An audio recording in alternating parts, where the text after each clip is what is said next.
Okay, so the top 10 undergraduate business schools, starting with number 10 here, the Kenan-Flagler School of Business out of UNC Chapel Hill. With a 98% job placement and a median starting salary of over $70,000, Kenan-Flagler certainly sets you up for success. Money.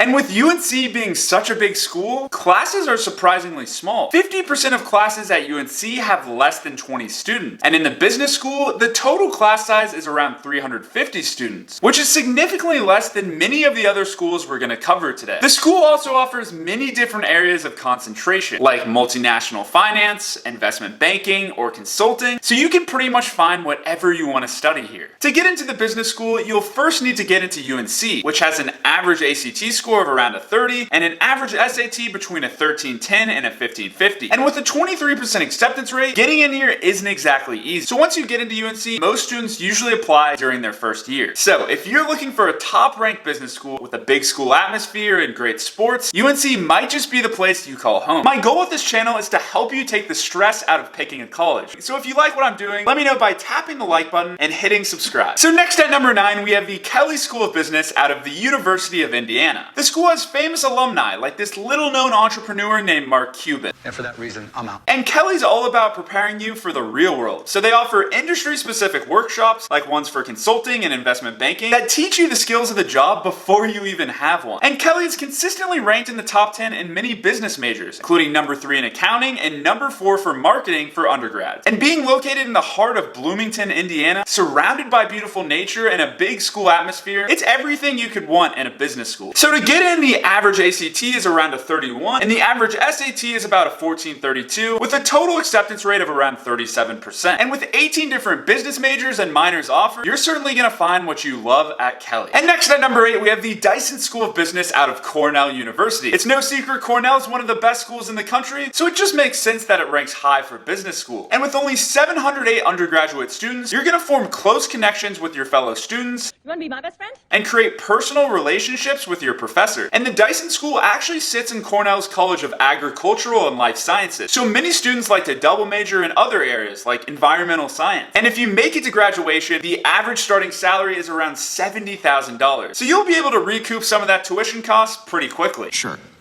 I love money. I think the Dyson School is definitely one you should check out. And next up at number 7, we have the Tepper School of Business out of Carnegie Mellon. As one of the best engineering schools in the world, studying at Tepper will not only prepare you for a career in business, but also technology. And with the rapid change of technology and heavy use of analytics tools, studying at Tepper could be a very smart career move. Yes, I love technology.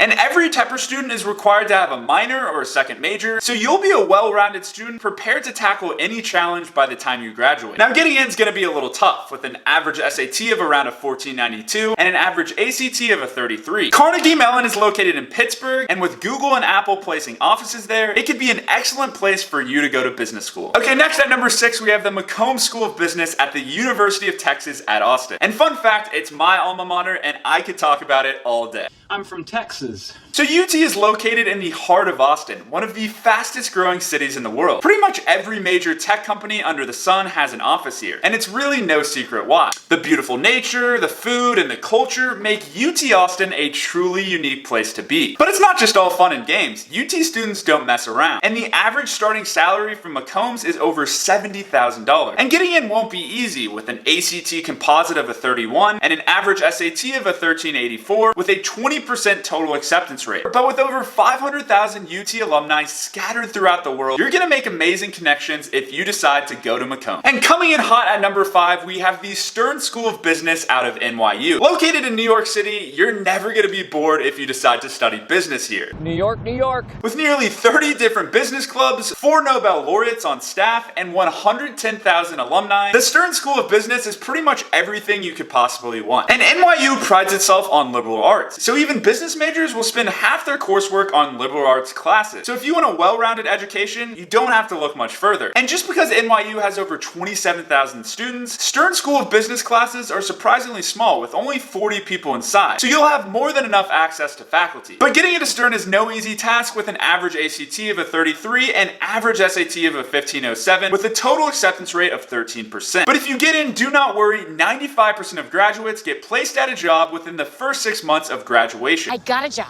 And And by the way, you can always subscribe to the free College Crown newsletter packed with tangible tips on how to choose the right college. I'll leave a link in the description where you can go subscribe now. And next at number 4, we have the Ross School of Business out of the University of Michigan. 97% of graduates from Ross received a job offer. So if you go here, you're gonna get a job. And get this, the median base salary for graduates is around $85,000. So chances are your investment in this school is well worth it. And the University of Michigan is located in Ann Arbor, which is consistently rated one of the best college towns and really just best places to live in the country. Ann Arbor sounds disgusting. And with plenty of big companies like Google, Domino's, and Toyota with offices, chances are you're going to be just fine when it comes to your career. And most people get into Ross undergraduate straight from high school with an average ACT of a 33 and an average SAT of a 1440. But if you don't get in during your senior year of high school, there is an option to apply during your freshman year of college. Ross has an acceptance rate of around 20%, so it's definitely selective. Oh my God, I love Ross. I hate Ross. I love Ross. I hate Ross. But it's a school you should definitely look into. And coming in at number 3, we have the Haas School of Business at Cal Berkeley. And as the second oldest business school in the country, Haas has certainly been one of the most prestigious business schools for a long time. Berkeley's only a 25-minute drive over to San Francisco or an hour south to Silicon Valley. I love Silicon Valley.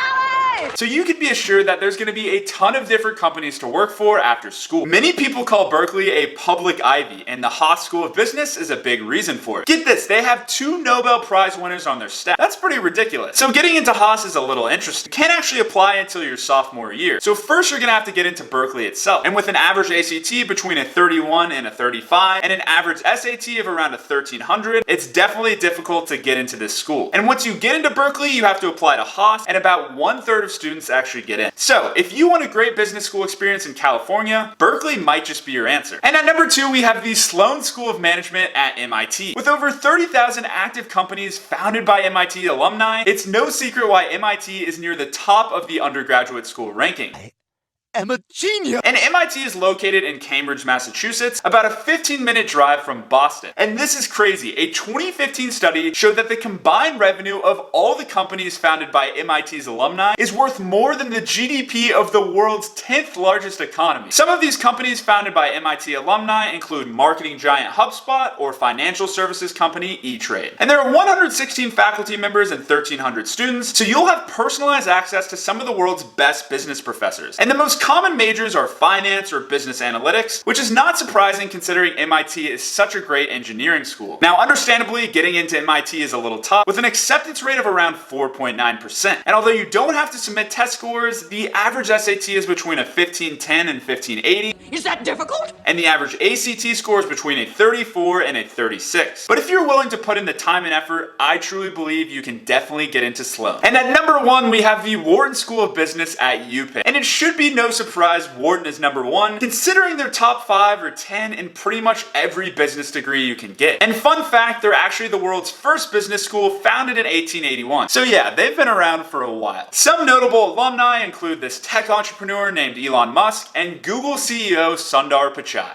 You're Elon Musk. Now, UPenn is located in Philadelphia, just a train ride away from Wall Street, where many of its students go. And finance is the most common and popular major at UPenn, and US News and World Report ranks it the #1 finance business school in the country. To get in here, the average ACT is between a 35 and a 36, and the average SAT is between a 1490 and 1560. With an acceptance rate of 5.9%, you really have to set yourself apart if you want to be considered for admission. But with a lot of hard work and a little bit of luck, you can make it into Wharton if you put your mind to it. Comment down below, where do you want to go to school? And let me know what video you want to see next. I'm Jake with College Crown. Have a fantastic day.